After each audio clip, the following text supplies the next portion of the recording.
কি আছে মনে হয়? বাবা সে তো বাসি হয়ে গেছে। তুই ঘুম থেকে দেরি করে উঠেছিস কেন? যাবো মা, ব্যাগ নিয়ে এসো।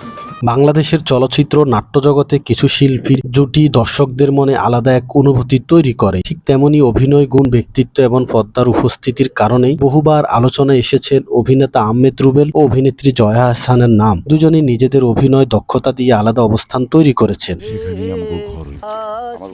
আমার নৌকা লাশ কেন? পুলিশ কেন?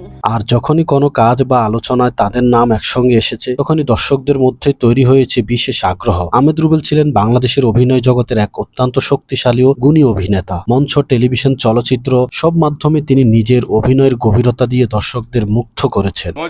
তুমি দিদি হয়ে তোমার বাবা মায়ের একটা পুত্র সন্তান আছে। 5 বছরের ব্যবধানে ছিছি। তার সংলাপ বলার ধরন, চোখের অভিব্যক্তি, চরিত্রের ভিতরে ঢুকে যাওয়ার অসাধারণ ক্ষমতা তাকে অন্যদের থেকে আলাদা করেছে।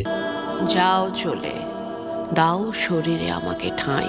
অন্যদিকে জয়া আহসান বাংলাদেশের অন্যতম জনপ্রিয় ও আন্তর্জাতিকভাবে পরিচিত অভিনেত্রী। তার অভিনয় যেমন সৌন্দর্য, আত্মবিশ্বাস দেখা যায়, তেমনি তাকে চরিত্রের গভীরে অনুভূতি দর্শকদের একটি বড় অংশ মনে করেন। আহমেদ রুবেল ও জয়া আহসানের অভিনয়ের মধ্যে একটি স্বাভাবিক ও পরিণত রসায়ন ছিল। তারা যখন একই ধরনের শিল্পচর্চা নাট্যধারায় যুক্ত হতেন, তখনই বোঝা যেত দুজনের অভিনয়কে শুধুমাত্র বিনোদন নয়, বরং শিল্পী হিসাবে দেখেন। এই দৃষ্টিভঙ্গি মিলে তাদেরই এক ধরনের শিল্পসুলভ বোঝাপড়া তৈরি হয়েছিল বলে অনেকেই মনে করেন। বিশেষ করে বাস্তবধর্মী শিল্পে সম্পর্কে টানাপোড়েন কিংবা আবেগঘন চরিত্রের ক্ষেত্রে দুজনের অভিনয় দর্শকদের কাছে খুব বিশ্বাসযোগ্য মনে হতো।